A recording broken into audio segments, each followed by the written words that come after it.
Muka surat 58 yang bahagian bawah sekali. Saya nak habiskan kisah tentang Hamzah. Okey. Seperti yang saya ceritakan sebelum ni, Hamzah dia masuk Islam tahun kedua kenabian. Dia terus mencari Muhammad dan mengucap 2 kalimah syahadah. Orang yang kita sayang, kita selesaikan dan kita pikul jenazah tu. Kalau dia baik, dia akan kata qaddimuni, qaddimuni, cepat, cepat, segera, segera, nak cepat. Sebab apa? Dia nampak alam di perkuburan adalah satu benda yang sangat baik. Mungkin ulama hadis kata nampak malaikat menyambut dengan cara yang baik. Kubur yang sempit, dia merasakan itu adalah tempat yang paling luas. Dan dia tidak sunyi di situ. Fa in kanat ghairu salihah, kalaulah jenazah ataupun roh tersebut tidak baik, dia akan kata, ya wailaha, celaka engkau, celaka abah, celaka abang, celaka bapa saudara, celaka kawan-kawan, celaka. Aina tazhabuna biha, kau nak bawa aku ke mana, kau nak bawa aku ke mana? Sebab apa? Sebab dia nampak malaikat yang menjemput dia di kubur, satu malaikat yang sangat kasar. Dan dia merasakan kubur tu adalah tempat yang paling sempit. Dan ulama hadis mengatakan ada binatang yang berbahaya menunggu dia. Dia dah rasa dah benda tu. Dan selepas itu Nabi SAW memberi gelaran kepada Hamzah Asadullah. Sirah mengatakan Asadullah ni 2 sebab. Yang pertama, yang seperti saya sebut pada sebelum ini, dia suka pergi memburu, bukan buru biasa, dia suka pergi memburu singa. Dan yang kedua adalah Asadullah sebab hebatnya dia ketika perang, sangat laju dan tangkas walaupun dia sudah berumur berbanding dengan Nabi SAW.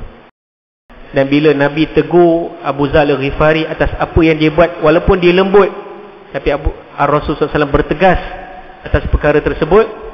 Dan dalam hadis mengatakan Abu Zal meletakkan wajahnya di bumi dan mengharapkan Bilal untuk pijak supaya menghilangkan rasa tinggi, rasa hebatnya diri dia Al-Ghifar berbanding dengan Bilal bin Rabah.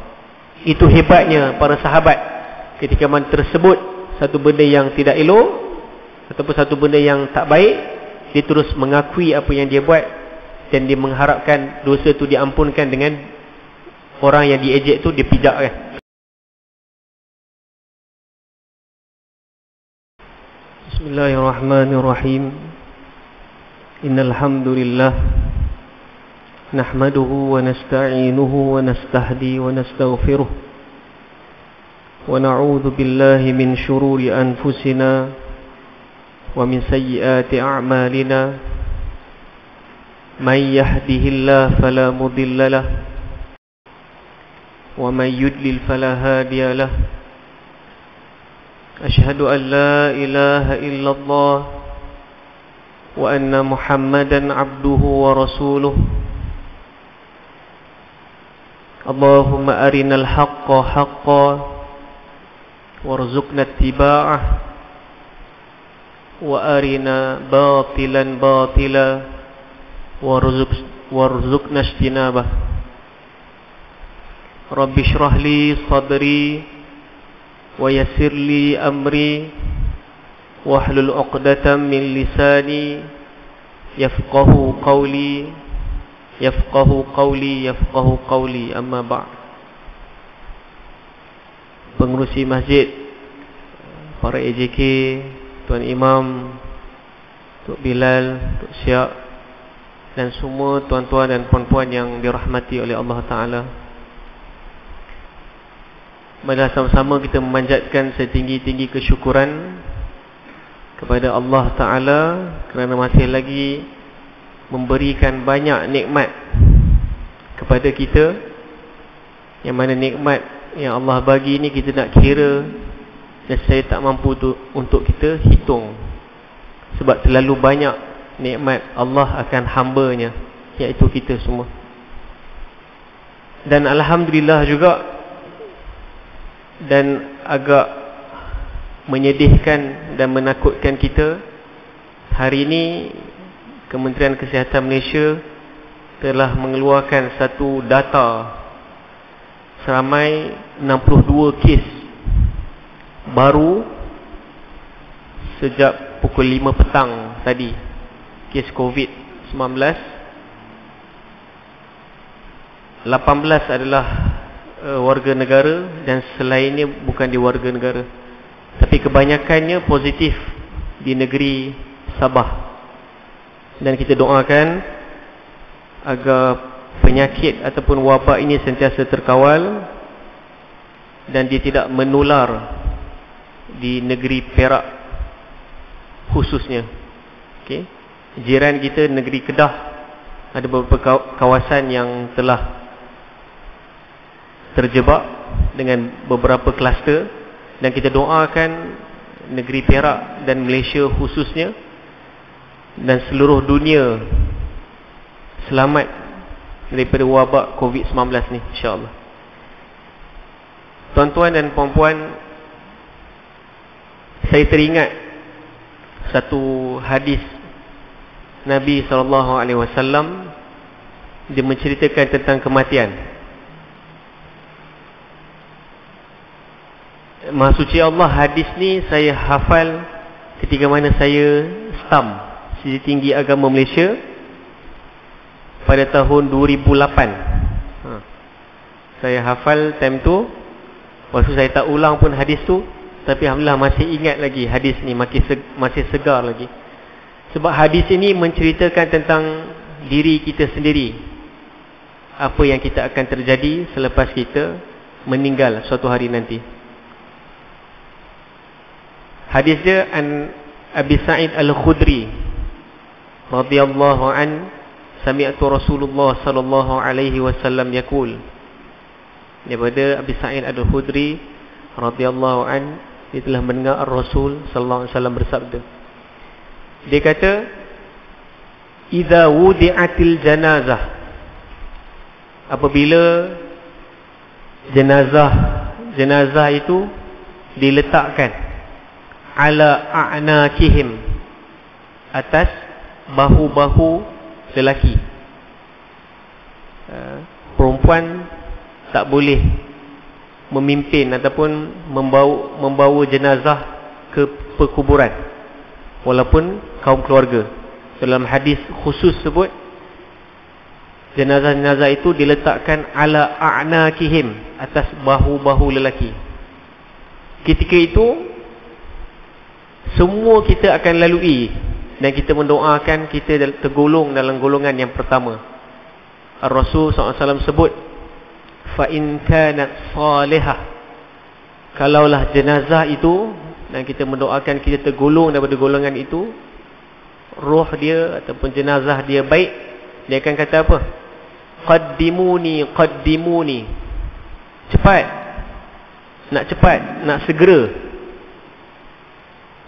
Ketika mana ayah ataupun adik-beradik, saudara mara bawa jenazah tu, mungkin kita pernah lalui orang yang kita sayang, kita selesaikan dan kita pikul jenazah tu. Kalau dia baik, dia akan kata qaddimuni, qaddimuni. Cepat, segera, nak cepat. Sebab apa? Dia nampak alam di perkuburan adalah satu benda yang sangat baik. Mungkin ulama hadis kata nampak malaikat menyambut dengan cara yang baik. Kubur yang sempit, dia merasakan itu adalah tempat yang paling luas, dan dia tidak sunyi di situ. Qaddimuni, qaddimuni, cepat. Wa na'udzubillah min zalik. Satu golongan lagi, Ar-Rasul SAW menceritakan, dan Sa'id Al-Khudri dengar, fa in kanat ghairu salihah, kalaulah jenazah ataupun roh tersebut tidak baik, dia akan kata, ya wailaha, celaka engkau, celaka abah, celaka abang, celaka bapa saudara, celaka kawan-kawan, celaka. Aina tadhhabuna biha, kau nak bawa aku ke mana? Sebab apa? Sebab dia nampak malaikat yang menjemput dia di kubur, satu malaikat yang sangat kasar. Dan dia merasakan kubur tu adalah tempat yang paling sempit. Dan ulama hadis mengatakan ada binatang yang berbahaya menunggu dia. Dia dah rasa dah benda tu. Dan Nabi SAW sambung, yasma' kullu syai'. Ketika mana perbualan roh baik dan roh jahat ni, semua makhluk di atas muka bumi ni dengar perbualan tersebut, illal insan, kecuali manusia. Lau sami'ahu, kalau manusia tu dengar, kalau insan tu dengar, kalau orang yang memikul jenazah tu dengar, la sa'iq, dia akan mati. Sebab apa? Takutnya ataupun gembiranya perbualan tersebut. Tak dapat bayangkanlah kalau orang yang dah meninggal, tuan-tuan bawa, dia suka, dia gelak-gelak. Kita takut tak? Walaupun waktu siang, dia gelak, cepat, dia gelak-gelak tepuk tangan. Rasa takut kot, sebab dah jenazah. Yang wa na'uzubillah min zalik, kalau roh tu tak baik, dia akan cakap perkara yang sebaliknya. Dia akan mengherdik, dia akan mengejek. Dia kata, kenapa bawa aku celaka. Sebab apa? Dia nampak satu benda yang tidak baik. Dan ketika itu Abi Sa'id Al-Khudri dengar dan dia takut. Tapi Nabi SAW kata apa? Berbahagialah bagi siapa yang mengikut sunnahku. Memadai dengan kita sebagai seorang Muslim mengikut apa yang ada dalam Al-Quran dan apa yang ada dalam hadis Nabi SAW. Kita cuba ikut sedaya yang kita mampu. Tak mampu buat semua, jangan tinggal semua. Kita buat yang mana kita mampu. Tapi benda yang fardu perlu kita buat, benda yang sunat perlu kita tingkatkan. Innama yataqarraba 'abdi bin nawafil. Nabi SAW kata, sesungguhnya hamba-Ku ingin merapat dengan Tuhan Allah Azza wa Jal dengan perkara-perkara yang sunat. Beza orang mukmin dengan orang Muslim. Orang mukmin sentiasa memperbanyakkan amalan sunat. Sunat sebelum, sunat selepas solat, bangun qiyamul lail, sedekah dan perkara-perkara yang lain. Dan kita doakan supaya kita tergolong daripada golongan husnul khatimah. Golongan yang pertama, ketika mana kita dibawa oleh orang yang kita sayangi ke alam perkuburan dan kita kata, cepat, qaddimuni, cepat. Sebab apa? Kita nampak satu benda yang sangat hebat, sangat baik yang menunggu kita di alam kubur nanti. Wallahu a'lam. Baik, tuan-tuan dan puan-puan, kita terus sambung kita punya sirah, biografi Muhammad bin Abdullah, perjalanan hidup seorang Nabi.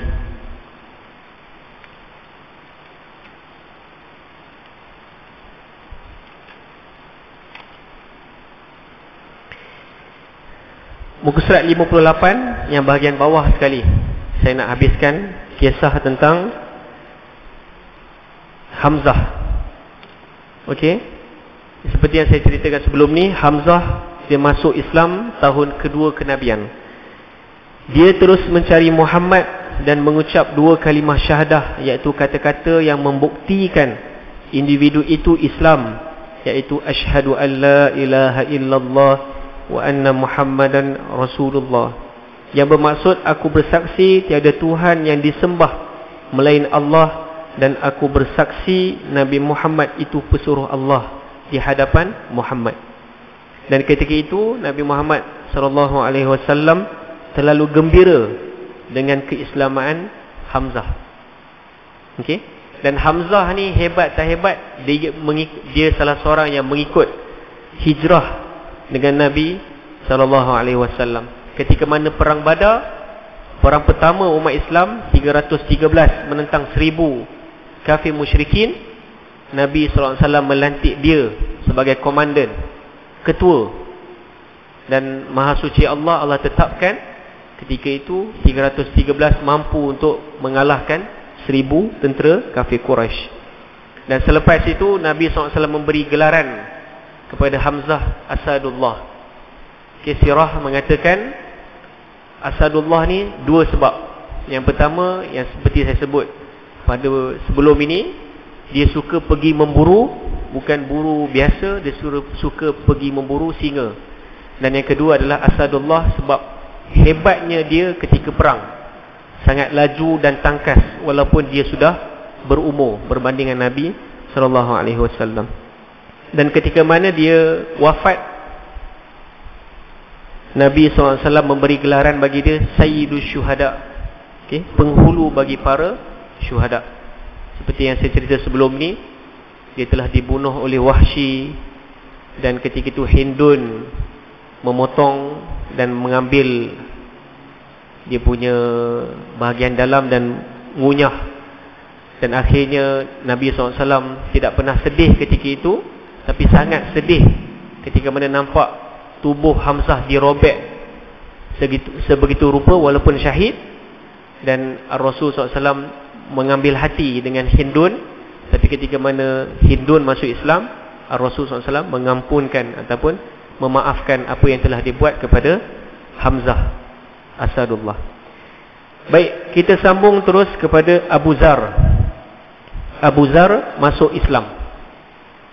Orang pertama dari luar Mekah yang menerima Islam adalah Abu Zar Al-Ghifari, daripada suku Ghifar. Suku Ghifar terkenal sebagai pencuri dan penyamun padang pasir. Abu Zar yang sudah lama mencari kebenaran, apabila mendengar berkenaan Muhammad, dia, saudaranya dan ibunya pergi ke Mekah. Kalau kita baca kitab sirah, keturunan ataupun kelompok yang bernama Ghifar ni satu benda yang orang sangat takut, sebab dia merupakan pencuri dan penyamun di waktu malam di tengah padang pasir. Maksudnya sangat-sangat hebat. Nanti kita akan baca bagaimana orang berfikir untuk pukul Abu Zar ni sebab takut jumpa dengan keturunan dia. Kalau jumpa keturunan dia pada waktu malam, semua orang takut dengan dia, sebab kelebihan dia merompak ataupun menyamun pada waktu malam di padang pasir. Dan Abu Zar Al-Ghifari ni adalah antara orang yang awal masuk Islam. Kebanyakan kitab sirah mengatakan dia merupakan orang yang kelima atau keenam yang masuk Islam. Nah, antara orang yang awal masuk Islam. Dan nama sebenar Abu Zar ni apa? Kalau tuan-tuan boleh tulis, dalam ni tak ada. Nama sebenar Abu Zar Al-Ghifari adalah Jundub bin Junadah. Jundub bin Junadah.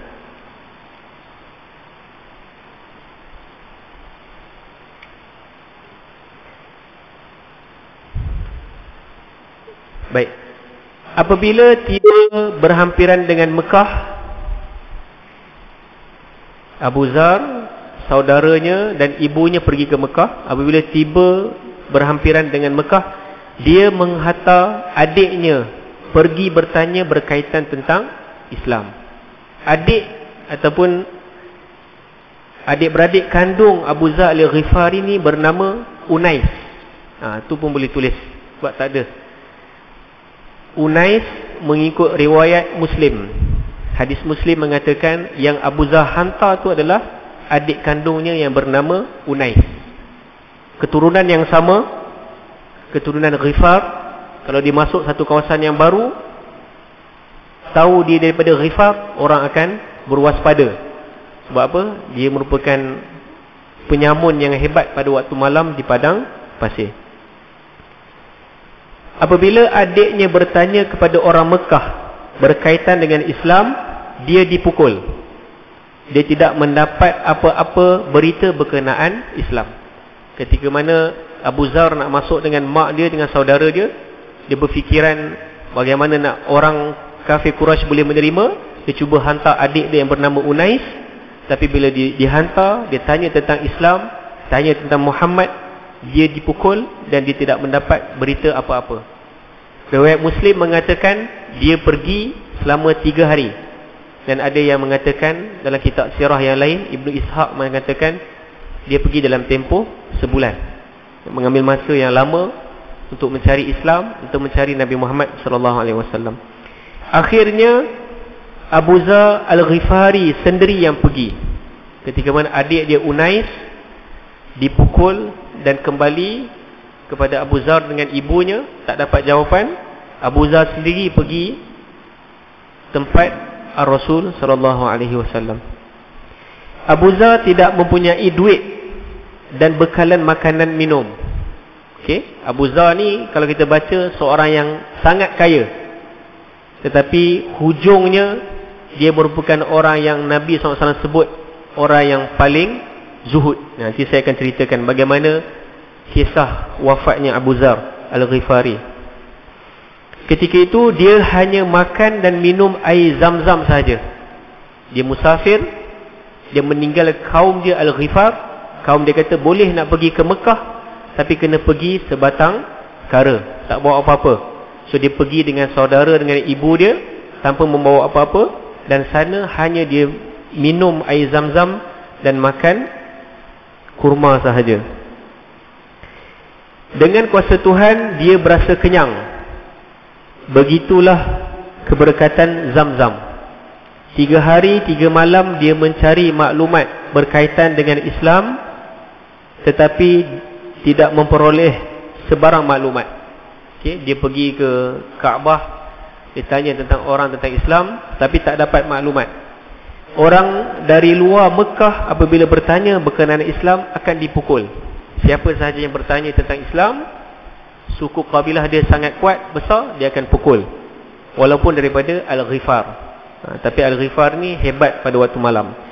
Orang Islam di Mekah dilarang menyampaikan dakwah.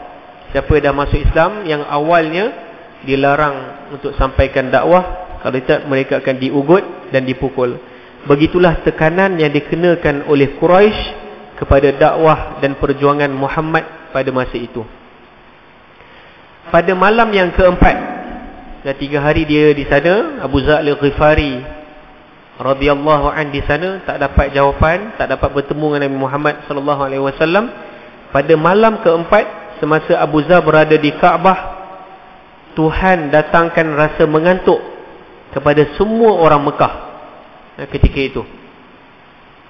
Dikhabarkan bila sampai ke Kaabah, siapa yang buat satu benda yang pelik terus akan dipukul.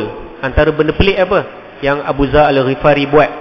Dia tidak menyembah 360 patung yang ada di sekitar Kaabah. Dia duduk diam je, nak cari orang yang sepatutnya dan bertanya. So ketika itu Tuhan datangkan rasa mengantuk kepada semua orang Mekah. Semua orang tidur. Tidak ada sesiapa di Kaabah melainkan Abu Zar seorang diri. Ini Maha Suci Allah. Allah nak buat, yang Allah nak bagi tahu itulah kuasanya. Biasanya Kaabah sentiasa dipenuhi oleh orang ramai siang dan malam. Tetapi malam itu hanya Abu Zar Al-Ghifari seorang di Kaabah.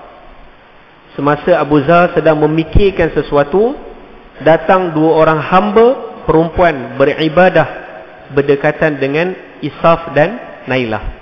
Ketika itu semua orang sedang tidur dan Abu Zar tengah fikir tentang agama Islam, tentang Muhammad. Siapa Muhammad ni? Orang kata hebat, seorang Rasul. Datang 2 orang hamba perempuan dan beribadah berdekatan dengan Isaf dan Nailah. Apa itu Isaf dan Nailah? Ialah 2 patung berhala yang menjadi kepercayaan kafir Quraisy. 2 patung berhala yang dibuat sendiri, yang sangat besar, tapi dia menyembahnya. Itu Allah letakkan sifat ataupun sikap kebodohan kepada kafir Quraisy. Dia buat satu benda yang hebat, besar, kemudian disembah. Okay? Kalau pecah, tak ada tempat yang disembah, dia buat benda yang baru. Abu Zar memberanikan diri bertanya kepada hamba ini. Okay, hamba perempuan ni, Abu Zar bertanya, adakah kamu tahu berkenaan agama Muhammad? Okay, dia tanya, dia nak tahu juga sebab dah hari keempat. Dia tanya juga, adakah kamu tahu berkenaan agama Muhammad? Mereka berkata, apa urusan kami dengan agama baru itu? Takkan engkau mahu meninggalkan Isaf dan Nailah dan hendak mencari Tuhan baru? Dia jawab balik kepada Abu Zar Al-Ghifari, itu bukan urusan aku. Takkan kau nak tinggalkan dua patung berhala yang sangat besar, yang sangat hebat ni. Ketika itu Abu Zar berkata, bukankah Isaf dan Nailah ini asalnya dua orang yang berzina?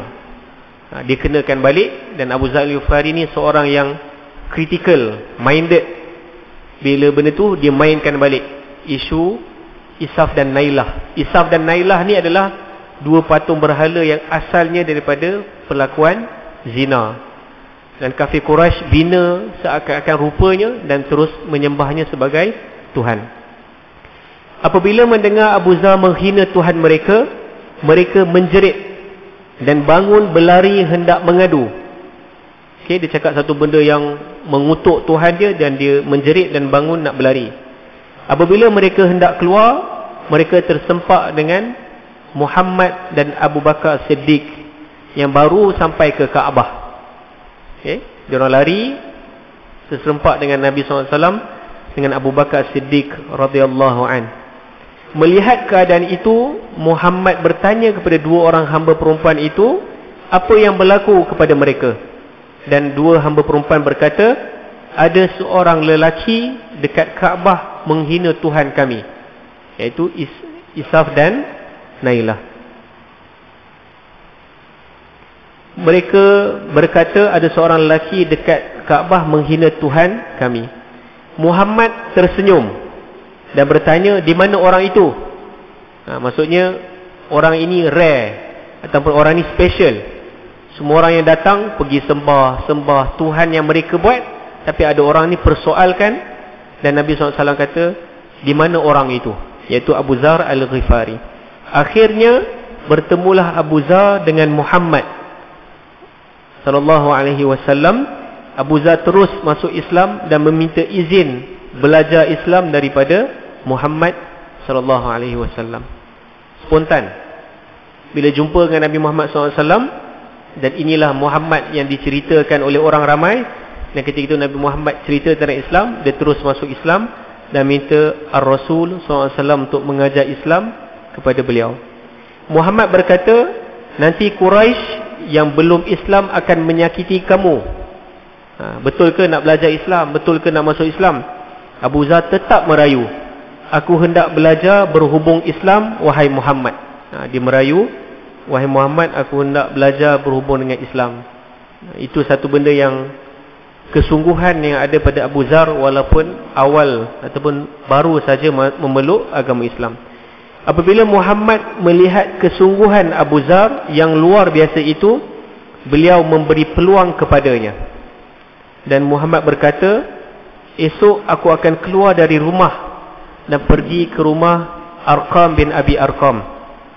Kamu perhati dari jauh dan ikut dari jauh. Selepas itu engkau datang ke situ.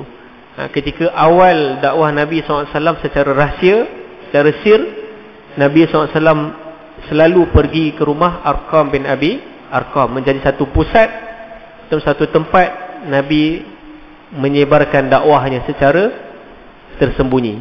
Sebab apa? Tentangan kafir Quraisy sangat-sangat hebat. Dan dia kata, esok aku nak pergi ke rumah Arqam bin Abi Arqam, dan kamu tengok daripada jauh, perhati, dan kamu ikut. Dan kamu lepas sampai dan kamu pergi terus ke rumah Arqam bin Abi Arqam. Darul Arqam adalah markas pertama dakwah Muhammad, tempat Muhammad dan sahabat-sahabatnya berkumpul. Ia adalah pusat pendidikan Muhammad yang pertama. Abu Zar Al-Ghifari pun datang ke situ, dan selama 15 hari dia belajar daripada Muhammad dan sahabat-sahabatnya yang lain berhubung dengan iman dan Islam. Itu perkara asas yang mana Nabi SAW ajar kepada umatnya ataupun ajar kepada para sahabatnya. Itu sama juga dengan kita. Kalau orang yang berminat dengan Islam, dia masuk Islam, perkara yang asas yang perlu kita ajar adalah iman dan Islam, bukan lebih kepada fiqh. Itu datang kemudian. Yang penting adalah kepercayaan yang tulus, yang ikhlas, hanya senya kepada Allah Ta'ala, dan memahami apa yang Nabi SAW buat. Itu iman dan Islam. Nabi SAW tak ajar fiqh solat macam ni, fiqh perang macam ni, tak. Asasnya ketika mana orang masuk Islam, Abu Dzar Al-Ghifari dia ajar tentang iman dan Islam. Selepas itu dia meminta izin untuk pulang kepada kaumnya selepas 15 hari bersama dengan Muhammad dan sahabat-sahabatnya di Darul Arqam. Dia tidak berjumpa lagi dengan Muhammad selepas itu. 15 tahun kemudian, 15 tahun selepas itu, selepas Muhammad berhijrah ke Madinah, Abu Dzar datang berjumpa Muhammad dengan membawa bersamanya separuh daripada kaumnya. Mereka semua sudah masuk Islam. Bayangkan ketika mana 15 hari bersama dengan Nabi SAW dengan para sahabat, memahami apa yang Rasul SAW nak sampaikan tentang iman dan Islam, balik pada kaum dia, iaitu kaum Ghifar, dan sekembalinya separuh pada kaumnya memasuk agama Islam. Dalam riwayat Muslim mengatakan selepas perang Khandaq, 15 tahun selepas tu perang Khandaq, Abu Dzar dengan pengikut dia semua datang bertemu dengan Nabi.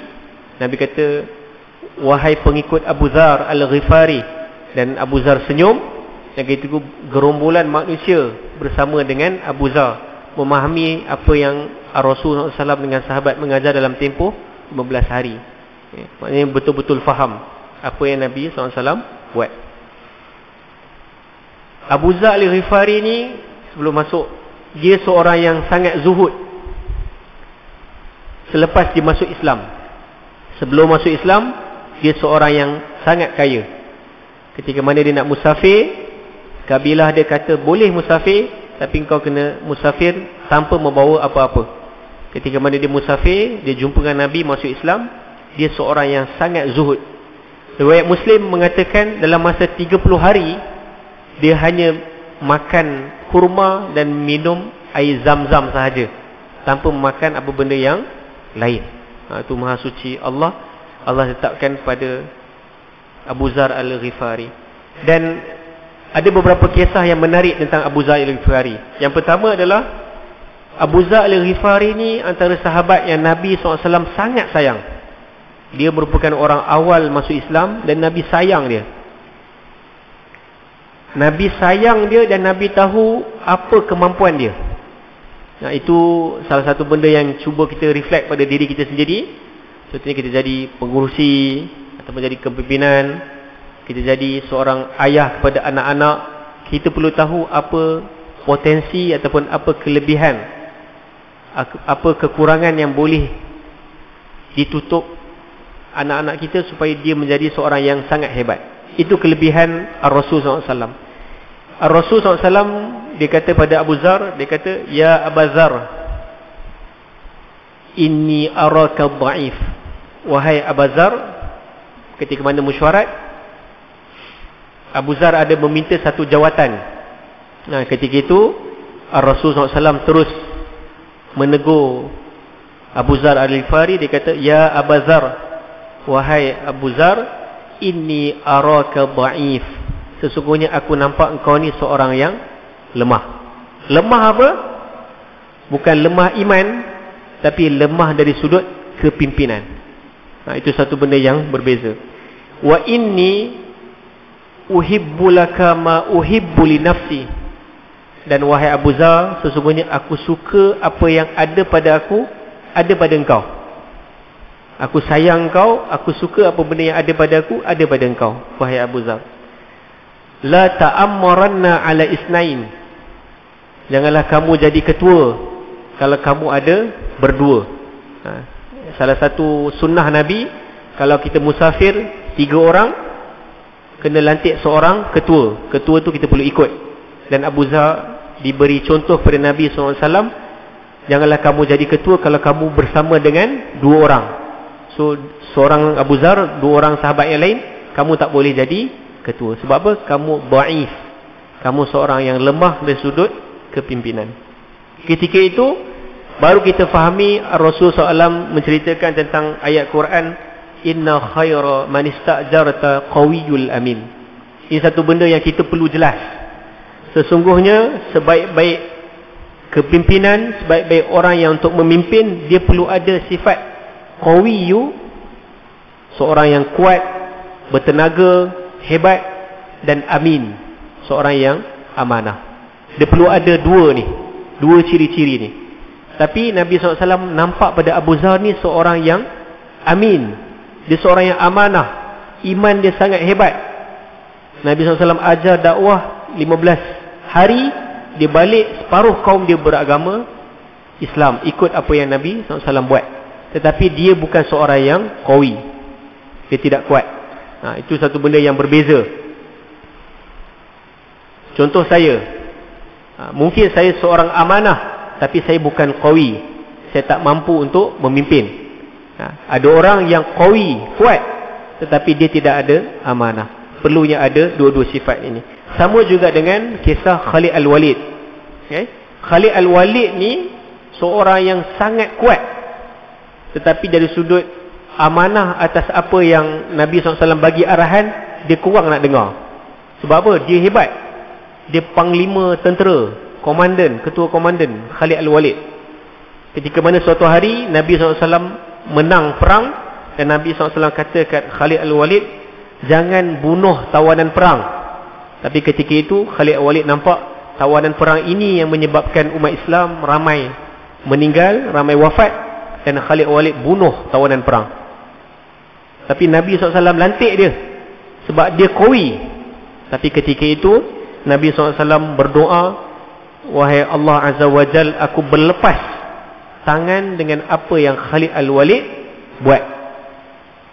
Sampai dalam keadaan macam tu, Nabi lantik dia, Nabi kata jangan bunuh tawanan perang, Khalid Al-Walid bunuh juga. Ketika itu Rasul SAW berdoa, aku berlepas dengan apa yang Khalid Al-Walid buat. Ini menunjukkan apa? Dia sangat hebat, sangat qawi, dia sangat tangkas, Khalid Al-Walid. Tetapi ketika mana amanah atas arahan yang Rasul SAW bagi, dia agak kurang. Itulah Abu Zar Al-Ghifari. Dia seorang yang sangat hebat sudut imannya, tapi ketika mana peperangan atau satu benda yang menyebabkan kekuatan, dia tak mampu untuk berkeras. Itu satu benda yang perlu kita tengok. Sama juga Rasul SAW sebut pada Abu Zar Al-Ghifari, la tatawalliyan nas malal yatim. Kamu Abu Zar, kamu tak boleh uruskan harta orang yatim.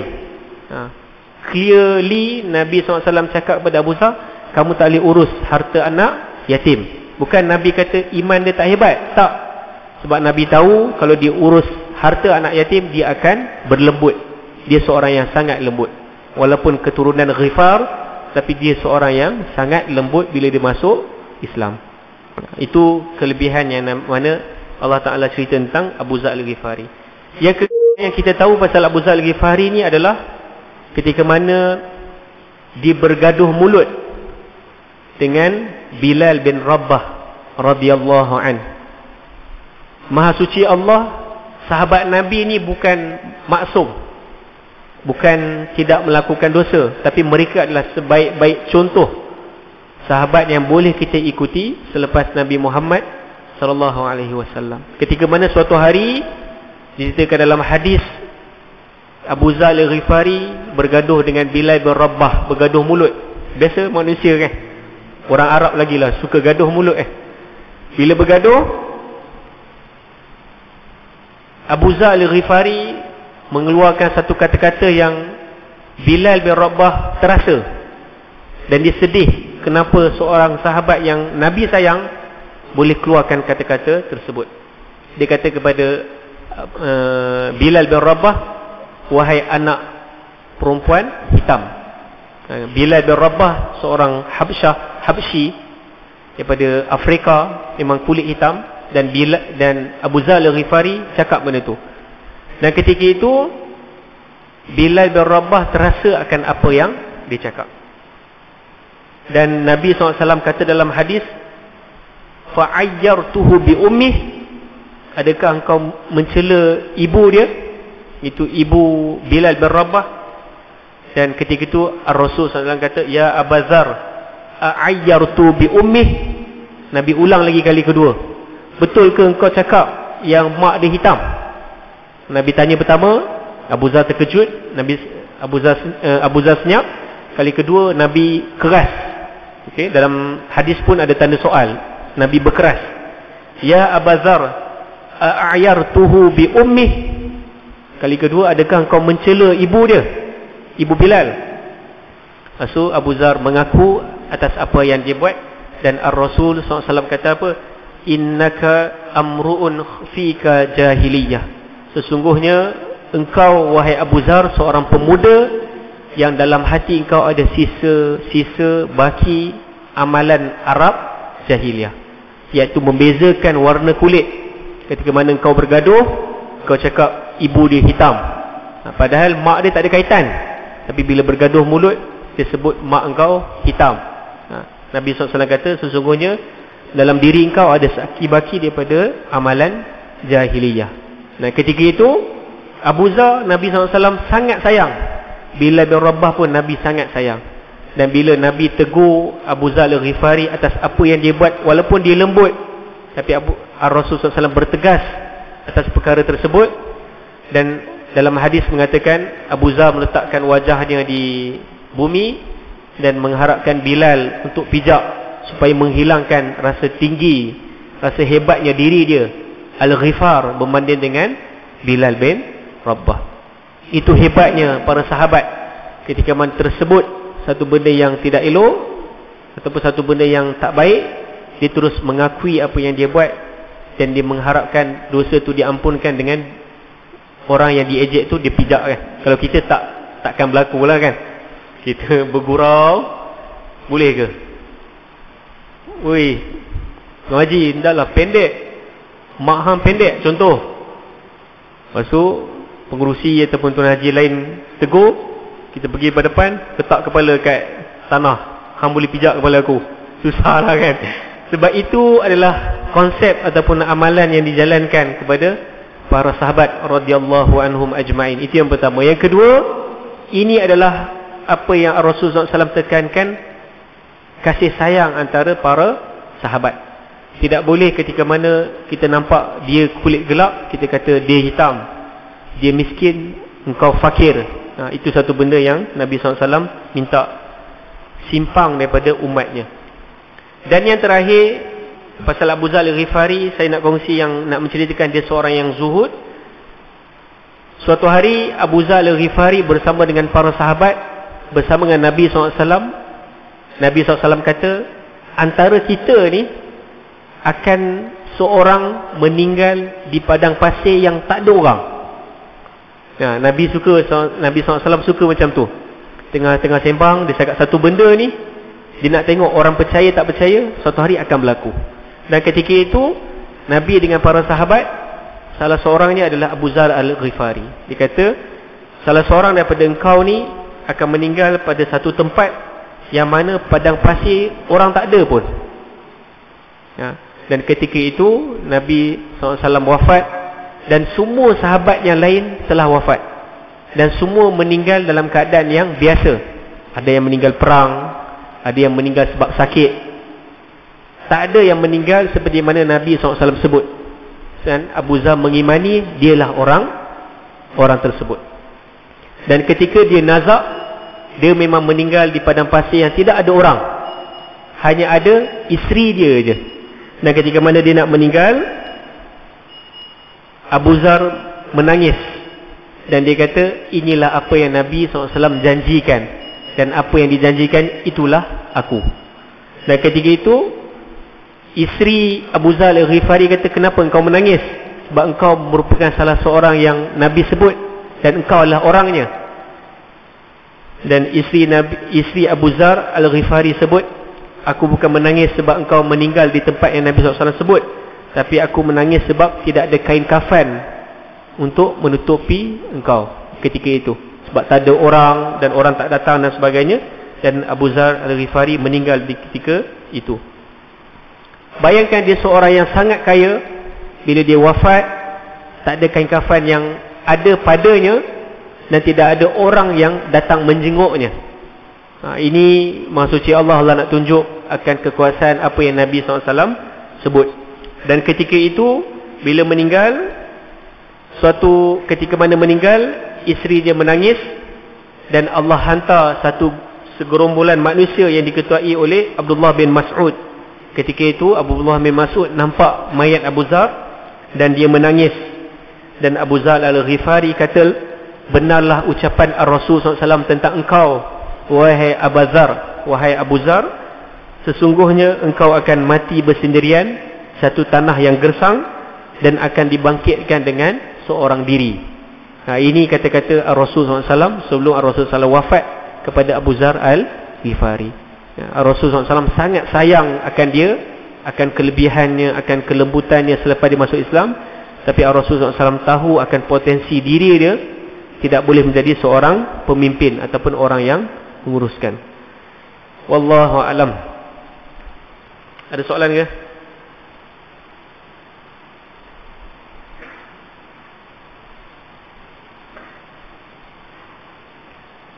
Semoga ada manfaat perkongsian yang ringkas ini. Semoga kita terus istiqamah mengikut apa yang Nabi SAW ajar dan kita menjadi pedoman seperti Abu Zar al-Ghifari. Dia mengimani apa yang Rasulullah SAW buat, mengajar dalam tempoh 15 hari dan dia pulang, dia membawa sebahagian kelompok besar kaumnya al-Ghifar memasuk agama Islam yang menjadi pedoman bagi kita umat Islam. Wallahu muwaffiq ila aqwamit thoriq. Assalamualaikum warahmatullahi taala wabarakatuh. اللهم اجعلنا جمعا مرحوما وتفرقا من بعده تفرقا معصوما. ربنا آتنا في الدنيا حسنة وفي الآخرة حسنة وقنا عذاب النار. صلى الله على سيدنا محمد وعلى آله وصحبه وبارك وسلم. الحمد لله رب العالمين.